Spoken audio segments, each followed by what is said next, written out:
Everything's better with coffee. Hello and welcome back to the Watch Pile. We are on to December 2023. A little bit later than I planned, but hey, it's Christmas time, it's New Year, lots of things going on. This is really the first opportunity I've had to sit down and go through everything that I picked up and everything I watched in a disappointing December. Disappointing because I seem to get a lot of movies that month, screeners, gifts, whatever. Not a lot that I actually bought, but it's December. I work in retail and it is a stressful and busy time. Hard to get through a lot of stuff because it's family time as well. It's Christmas. So I did what I could and had a bad month of sorts. January's looking better, but we'll get there. So let's dive into the things that I have picked up or that I got in December. So I'll try to keep it by label if I can. First off, I'm going to start with something that's adjacent to Vinegar Syndrome, but not quite. It is Treasured Films' third release, Mausoleum. I have the Vinegar Syndrome release that a friend sent to me a long while ago, and I love it. This had a host of extras that I wanted to actually experience because this film is one of those rare oddities that's just, yeah, I want to know more about it and as much extra material as possible, all the better. So I have picked that up simply because of that reason. Then on to the Vinegar Syndrome releases, which I did do an update video, so I'll quickly rush through these. One that I've not started yet is The Lost Picture Show. I've pretty much watched almost everything from Vinegar Syndrome. I plan on finishing off the last of the single releases today, and then this is going to be getting tackled in January at some point. I'm still not confident in it. I've not heard enough good things that makes me positive about it. We have The Black Room, which was a really interesting kind of sexual thriller about a family bored within their relationship as the husband takes on extramarital affairs at a mansion where there is this strange brother and sister that are murdering his conquests. And it goes some really wacky places. There's a full review on the channel already. Next up, we have Fatal Games. Oh, upside down. There we go. Fatal Games, which again, there's a review on the channel if you want to know more about that one. A slasher movie. Coming soon, review for Redneck Zombies, a shot on video movie, which was a little bit worrying when it started. They got that trauma logo. I knew it was shot in video and kind of low budget zombies. I was terrified, not because of the film, but because of the behind the scenes antics. I enjoyed a lot of this one, but it kind of lost me in the final third. It's not one I really go back to, I don't think, so I probably will sell this one on at some point. The Prophecy trilogy in UHD was really great to revisit. Not great films, but entertaining. The first one is a little bit more mainstream, and as the sequels go on, they get a little bit sillier, a little bit more delve into kind of genre roots, and I found a lot of fun in those ones. Awesome set and looked amazing in 4K. Next up, we have Existence, which is one of the ones I'm planning on watching today. I love this Cronenbergian film. It's probably the Cronenberg film I've seen the most. Not that it's my favourite, it's just the one that it kind of came out at the time I was getting into movies and I picked it up and I watched it a fair bit. It's about kind of gaming culture, which I was into at the time, as well as many other things I just really enjoyed. Another one scheduled for today's watch is Daryl, which I know I've seen multiple times, but for the life of me, I can't seem to remember much about it at all. I don't know if that's a good or a bad thing. I'm going to find out because I will be checking it out. Now on to two VSAs that came out this month on Vinegar Syndrome. A Gun for Jennifer, which was a surprisingly terrific kind of vigilante movie, which was great, and Untold Story 2, which is a in-name only sequel, which I really enjoyed more than I expected to. I did not expect it to be as much fun. It's not as gory or as out there as the first one. I think it's still very watchable and holds its own against that. And a partner release I picked up from Death Crocodile is Benny's Bathtub. Fantastic. 41-minute feature, colourful, wacky, reminded me a little bit of Yellow Submarine, but with a darker tinge, some interesting animation in it, and some wonderful extras, which I talk about on the review. Next up, we have the imprint releases this month. We have the Tales of Adventure Collection 2, 5 movies. The first 2 were decent, solid films. The last 3 were tremendous. I really enjoyed them. They all had great actors doing interesting stuff, and all 3 films were worth the price of admission alone. Dead Heat on a Merry-Go-Round with James Coburn, who I just adore, was fantastic. I thought he was terrific in it. It didn't quite get the gang in place for the heist that I wanted. They kind of felt superfluous. That they're to help get it on didn't feel part of a cohesive unit. Probably the only thing that let it down. And Assignment K, which was an absolute fantastic Cold War kind of thriller. Next up, we have 2 amazing box sets from Radiance. First up, we have The End of Civilization, which was just utterly phenomenal. Weird, wacky, out there, very different movies, but highly entertaining. They didn't feel as cold or as distant as, say, Zalowski's stuff. It felt easier to kind of attune to it, and although it had these strong themes, they weren't overly hidden. They were easy to attune to, and if you didn't like that, you had a great story to keep it going as well. So it was a great set, one that probably couldn't have been beaten until this turned up. World Noir Volume 1. The reviews are coming soon. I will say that this is one of the pickups of the year. Absolutely fantastic. 3 tremendous movies that were all simply amazing. I can't wait for the second volume. This was a tremendous release. Speaking of Radiance, we have one of my favourite releases of the year, a film discovery. Elegant Beast was tremendous. It's about a family who are users and abusers. They just want to take as much advantage of everybody as they can. They don't want to work. They want an easy life. And they are willing to do all kinds of things to get the money to survive. It's 90 minutes set in primarily one location, and it is phenomenal. Next up, the first release I have picked up from Mawu Films is Black God, White Devil, which was interesting. It's a Brazilian film, kind of about the subjugation of the people by people in power or the church, and it was very art housey. It was languid at points, but was an interesting watch, something I'm glad to have checked out. A set I've been meaning to pick up for a while, and finally got it as it's running out quick, is the Mexico Macabra set from Indicator. I kind of like these horror movies from different places, these Mexican horrors. We had a couple that they've released previously. These were ones that I was interested in, and when I heard it was selling out, FOMO struck, and I finally picked it up. I got the Saw X 4K, which was great to revisit, one of the better Saw movies in recent memory, since early on. Tied into the first couple of Saw movies and was terrific. A fantastic 4K was Django, Sergio Corbucci's iconic film with a great performance by Franco Neri, terrific score, song that plays through it, and violent as hell. And it also is included in this Blu-ray set of spaghetti westerns that came out as well. This was a great set because it's got 3 fantastic films in it, good price, great transfers. The extras are amazing. It also includes Django and Django, the documentary, which is well worth checking out as well. This is a pickup. This is one that you want in your collection. It is amazing. New release from Shameless Films, which I did a full review on. Please check it out. I think this was a terrific title, a real surprise, and one that I utterly adored. I've already done pick-up videos at Christmas and New Year showing off some of the things Andy got me. The Danza Macabra sets are something that I am eager to check out, and I will be getting into those 2 soon. And on top of that, he got me some of my favourite films in 4K. The Warriors, which is absolutely amazing,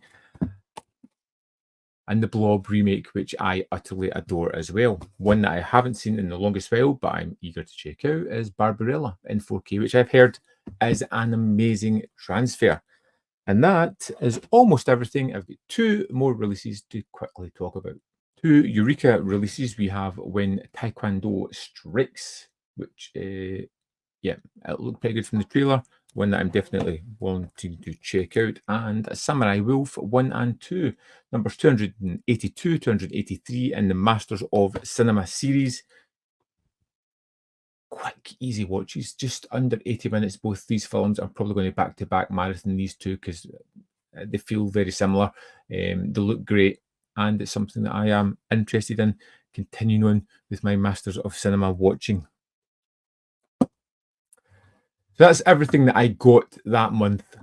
Hell of a lot. 61 films in total, over 30 releases. It is a bundle to throw into the watch pile, especially during a difficult month where I had a lot going on.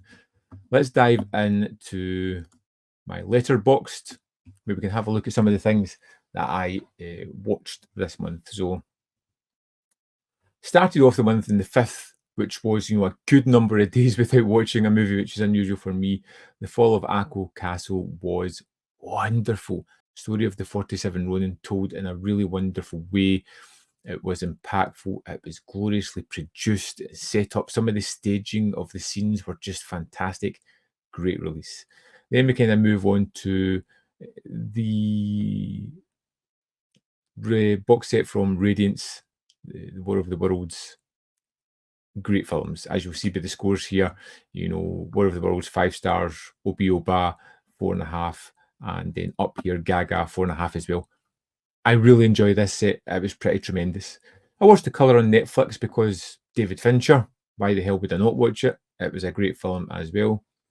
I then went back to fill in some of the gaps I'd missed on some of my Vinegar Syndrome releases with Ghost Nursing, which was one of those fine, forgettable movies. There's a full review on the channel if you need to check it out. Assignment K, which I kind of briefly touched on, which was great. I went to see Wonka at the cinema. Took my kids to see that. It was fine. I didn't like Chalamet's performance as Wonka.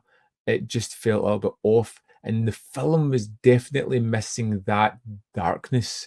You know how in the first original, there is that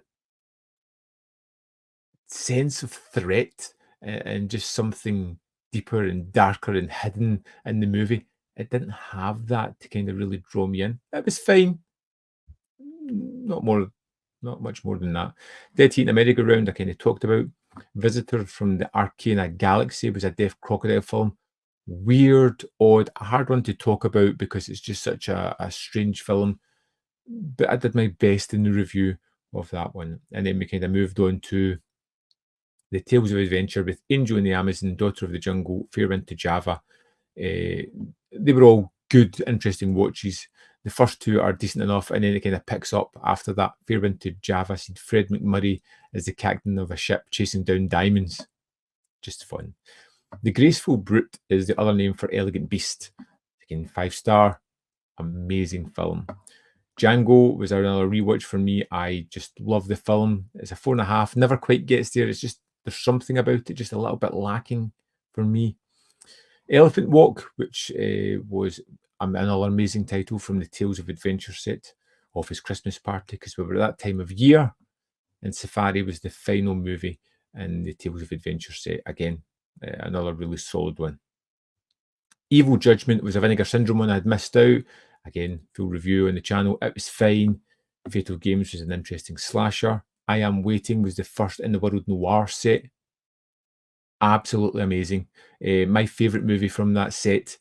It was everything I could have hoped for and more. Witness in the City. Witness in the City was an interesting one. So I have a review coming for it soon where I delve into a little bit more. But this had a ferociously quick opening.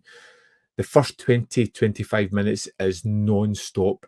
And I had the sense that it was going to struggle to hold that tension and pace all the way through it.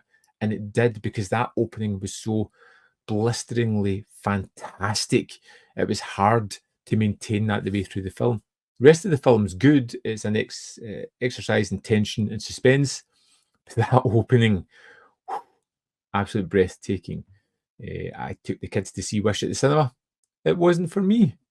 and finished off the World Noir set with The Facts of Murder, which is a procedural one that is amazing. It's all about the staging, the direction, the way people move through the scenes, the discovery of information, the red herrings, the false leads. It's absolute glorious. It really is. The Black Room, which was a pretty decent. I talked about that. I watched Inglorious Bastards on 4K. I love it. Again, it's another one with with one of the best opening sequences ever. Just a conversation, and I am hanging on every word every single time I watch it. I then watched The Prophecy, which was, as I said, pretty solid. The Prophecy 2, which I liked more because it was just a little bit sillier, and I kind of like my films a little bit sillier. Then Benny's Bathtub, which was that deaf crocodile animated movie, which was tremendous, absolutely wonderful. On the 31st of December, I finished off the Prophecy trilogy with another decent film directed by Patrick Lussier, a little bit sillier again. It's fine. And The Iron Prefect, otherwise known as I Am the Law, which was very good, but left me a little bit cold, which I'll explain more in my review for that one. And I rounded off the year with Tremors, one of my favourites. I always try to start the year with a favourite and end the year with one of my favourites as well. It's just how I go. And after that, moved off into January, where I've hit the ground running. I am not planning on picking up too much this month. I want to work through a bundle of the movies I've got sitting there. There's some sets that I am eager to delve into. I just haven't found the time. Now it's time to take a breather, reassess the collecting, look at what I'm picking up, and look at the year ahead. So I have resubscribed to Vinegar Syndrome, so you will see reviews for every Vinegar Syndrome release on the channel throughout the year. I'm not going to pick up as many partner labels this year. I will be selective about it. Deaf Crocodile animated releases, I'll probably get whatever they release because those are all pretty special in my eyes. I want to work through this watch pile. I feel it's been a burden for a while now, which is why I'm doing these videos to try and get through them. And I feel like I've started the year fairly strongly, getting through a bunch of titles. There are some releases this month that I want to get to. So I already have the Samurai Wolf set. I have When Taekwondo Strikes. I have High Tension and Mean Streets, which are essentials for me. I love Second Sight, so I'll definitely be getting them. Got another Eureka release with Kung Fu Cult Master, a Jet Li one. Looks interesting. I know people are getting kind of fed up with some of the Asian films, but I'm still excited by these, so I'll definitely be checking that out. We have some Radiance releases, Goodbye and Amen, The Sting of Death, I, the Executioner, which all look various degrees of interesting, but I've got enough confidence in Radiance now that I'm just willing to almost pick up anything, check it out. They really had a solid year, so I'm definitely interested in checking that out. Also from Raro Video, Through Radiance as Death Occurred Last Night, one of those Italian movies, and I just can't resist Italian films. It's just something that's it attracts me, and I will be getting that and checking that one out. And that's pretty much it. I am willing to let titles go. So there's a couple of things that I wanted that I'm not going to pick up. I want to get the Allocator 4K set. I have the 4K disc. Don't know if I need the set. I want to check out the second one, see what I think of that. I don't need to get everything. Although I would like that. Tokyo Decadence from 88 Films. I want to read a little bit more about that. I want to see some of the reviews for that one before I pick that up. It's not an essential. 88 Films are one of my favourite labels, but the watch pile is dictating that I need to be careful with what I'm actually picking up. So I believe that. Peeping Tom in 4K was one that I was almost I was getting. I had to get that title. I'm going to save the money. I'm going to wait. I'll pick it up later in the year at some point, hopefully. And the big one was probably the Coffin Joe set and the Chucky sets. They're big. There are lots of movies, they're pricey, prohibitively so. I can pick up 2 of those, and I as much as I am interested in both, I don't need them just now. I've got enough films here to keep me going, and sometimes you just need to let things go, which I'm willing to do. So that's it. As for my totals, I started off December with 202 titles in my watch pile, which was good. I felt as if I was getting somewhere. But then, of course, I added 61 films to that, which was pretty much horrendous. I watched 31 films, so I brought it down to 232, which is probably the best I could do. Looking at the month ahead, I'm not going to be adding too much more into the collection. Maybe, let's just see, 7 more titles this month, maybe if there's some Vinegar Syndrome ones sent out, which I think will probably come the start of February. 7 more titles coming into the collection this month. That's fine. That's giving me a good run to get at this watch pile. I would be over the moon if I could get close to 200 or even under it, because it feels like the start of the year is light.